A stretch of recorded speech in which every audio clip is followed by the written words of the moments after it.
అందరికీ నమస్కారం. Welcome to my new YouTube channel wake up. ఈ ఛానల్లో నేను చాలామందికి తెలియని కొన్ని విషయాలను చెప్పాలి అనుకుంటున్నాను. ఇది నా ఫస్ట్ వీడియో.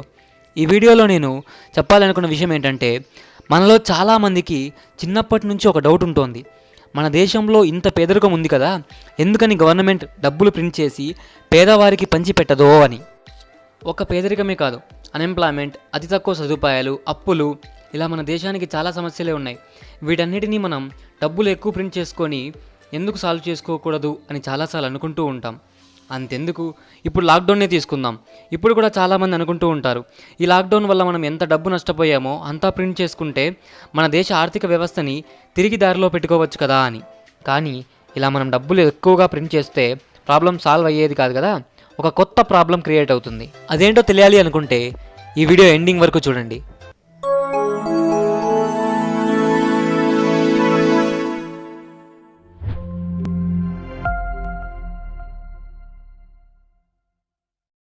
ఇప్పుడు అసలు విషయానికి వస్తే, మన దేశంలో 1935 నుంచి ఆర్బీఐ కరెన్సీ ప్రింట్ చేస్తోంది. ఆర్బీఐ అంటే reserve bank of India. RBI డబ్బులు ఎక్కువగా ప్రింట్ చేయకపోవడానికి కారణం ఇన్ఫ్లేషన్. దాన్నే తెలుగులో ద్రవ్యోల్బణం అంటారు. అది ఎలా అంటే ఒక ఎగ్జాంపుల్తో తెలుసుకుందాం. ముందుగా మనం కరెన్సీ ఎక్కువగా ప్రింట్ చేయకపోతే ఎలా ఉంటుందో చూద్దాం.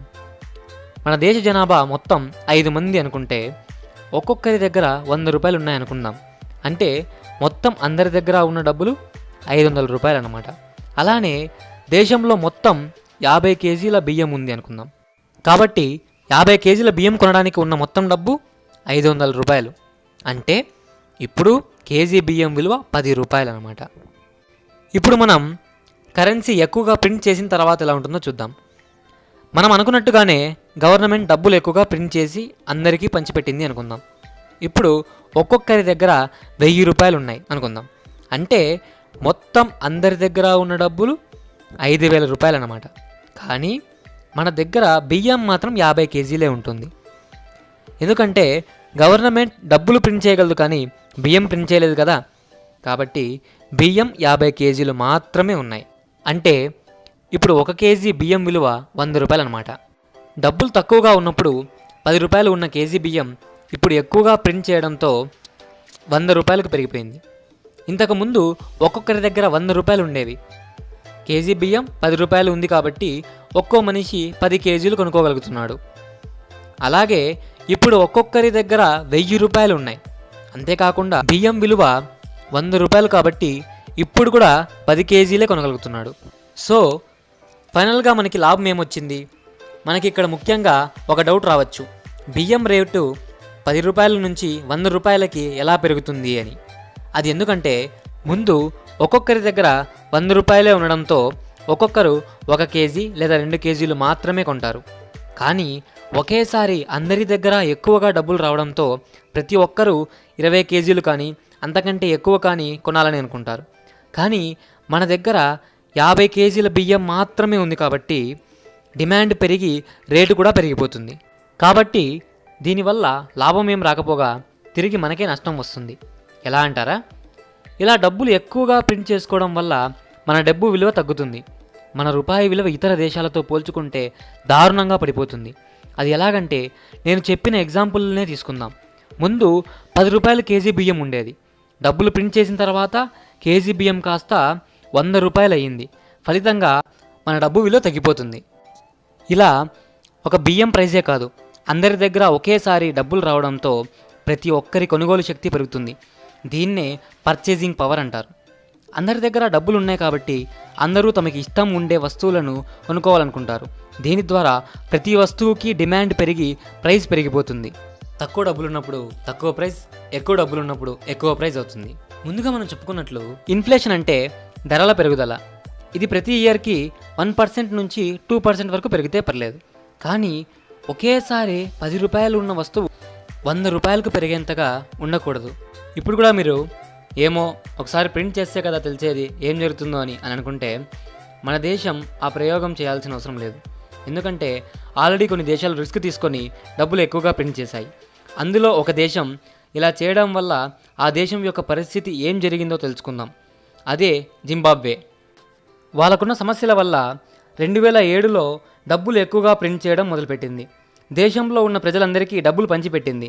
దీనివల్ల ప్రతి ఒక్కరూ మిలినియర్స్ అయిపోయారు. అందరి దగ్గర డబ్బులే డబ్బులు.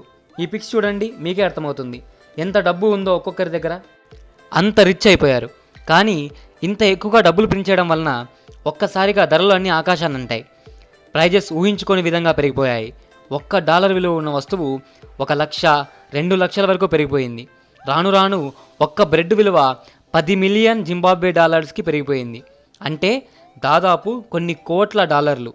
ఒక్క బ్రెడ్ ప్యాకెట్ ఇంత రేట్ ఏంటి అని నమ్మలేకపోతున్నారా? అయితే మీరే సింపుల్గా గూగుల్లో bread price in Zimbabwe hyper inflation అని సెర్చ్ చేయండి, మీకే అర్థమవుతుంది. అలా ప్రతి వస్తువు విలువ కొన్ని కోట్లకు పెరిగిపోయింది. 2007లో ఇక్కడ మనం ఇండియాలో ఒక్క ₹1000 నోటు తీసుకొని వెళ్ళి ఒక బ్యాగ్కి సరిపోయేంత సరుకు తీసుకొచ్చేవాళ్ళం. కానీ అక్కడ రివర్స్, ఒక్క బ్యాగ్కి సరిపోయేంత డబ్బులు తీసుకుని వెళ్ళి ఒక్క బ్రెడ్ ప్యాకెట్ తీసుకొచ్చేవాళ్ళు. సో ఇలా ప్రతి వస్తువు కొనాలంటే డబ్బులు ఎక్కువగా తీసుకెళ్లడానికి ప్రజలు ఇబ్బంది పడుతున్నారు అని తెలిసి జింబాబ్వే గవర్నమెంట్ పెద్ద వాల్యూ గల నోట్స్ ప్రింట్ చేయడం మొదలుపెట్టింది. ఇలా దాదాపు $100 మిలియన్, $1 ట్రిలియన్ నోటు వరకు ప్రింట్ చేసింది. అంటే దాదాపు కొన్ని వందల కోట్ల విలువ చేసే ఒక్క నోట్. ఇలా పెద్ద పెద్ద నోట్స్ ప్రింట్ చేయడం వల్ల ఇంకా ఇన్ఫ్లేషన్ పెరిగిపోయింది. దీంతో చేసేదేమీ లేక జింబాబ్వే గవర్నమెంట్ వాళ్ళ దేశ కరెన్సీనే బ్యాన్ చేసి US డాలర్స్, యూరోస్ ఇలా బయట కరెన్సీని లీగలైజ్ చేసుకుంది. చూసారా ఏ మేరకు రేట్లు పెరిగిపోయాయో. ప్రైజెస్ ఎందుకని ఇంతలా పెరిగిపోయాయి అంటే అందరి దగ్గర డబ్బులు వచ్చేస్తే వ్యవసాయం ఎవరు చేస్తారు, ఫ్యాక్టరీస్లో పని ఎవరు చేస్తారు, వ్యాపారం ఎవరు చేస్తారు? ప్రతి ఒక్కరూ దర్జాగా ఇంట్లో కూర్చుంటారు. దీనివలన ఆహార వస్తువుల్లో కొరత ఏర్పడి డిమాండ్ పెరిగి ప్రైస్ కూడా పెరుగుతుంది. ఆ దేశం అప్పుడు చేసిన మిస్టేక్ వల్ల ఇప్పుడు కూడా ఇబ్బంది పడుతోంది. అందుకని ఏ గవర్నమెంట్ కరెన్సీని ఎక్కువగా ప్రింట్ చేసి లేనిపోని కష్టాలు తెచ్చుకోదు. ఫైనల్గా నేను చెప్పేది ఏంటంటే ఒక్క డబ్బే కాదు, ఫ్రీగా వచ్చేవి ఏవైనా మనకి చాలా వరకు కష్టాలు తెచ్చిపెడతాయి. సో మనం ఎప్పుడూ మన కష్టాన్ని నమ్ముకోవాలి. మనం ఎంత హార్డ్ వర్క్ చేస్తే అంత హార్డ్గా మన దేశ ఎకానమీ ఉంటుంది. No pain no gain. చూసారు కదండి మా వీడియో. ఈ వీడియో ద్వారా మీరు కొత్త విషయం తెలుసుకున్నామనిపించిందా? మా వీడియో నచ్చిందా? అయితే ఈ వీడియోని లైక్ చేసి సపోర్ట్ చేయండి. మీరు తెలుసుకున్న విషయాన్ని మీ ఫ్రెండ్స్ కూడా తెలుసుకోవాలి అనుకుంటే వీడియోని షేర్ చేయండి. అన్నిటికంటే ముఖ్యంగా మా నుంచి వచ్చే ఇలాంటి వీడియోస్ మరెన్నో చూడటానికి మా ఛానల్ని సబ్స్క్రైబ్ అవ్వండి. మంచి కంటెంట్ ఉన్న వీడియోస్ని సపోర్ట్ చేయడానికి మీరు మా ఛానల్ని సబ్స్క్రైబ్ చేసి ఎంకరేజ్ చేయండి. మీరు ఇలాంటి వీడియోసే కాకుండా ఎంటర్టైన్మెంట్ వీడియోస్ కూడా చూస్తారా? అయితే మా ఇంకొక ఛానల్ క్రేజీ బాయ్స్ ధర్మవరం అని ఉంది. ఆ ఛానల్ వెంటనే సబ్స్క్రైబ్ అయిపోయి ఫాలో అవుతూ ఉండండి. ఎంటర్టైన్మెంట్ పక్కా ఉంటుంది మీకు. ఆ ఛానల్ లింక్ నేను కింద డిస్క్రిప్షన్లో ఇచ్చాను, చూసి ఫాలో అయిపోండి. This is wake up YouTube channel. Keep supporting us. జై హింద్.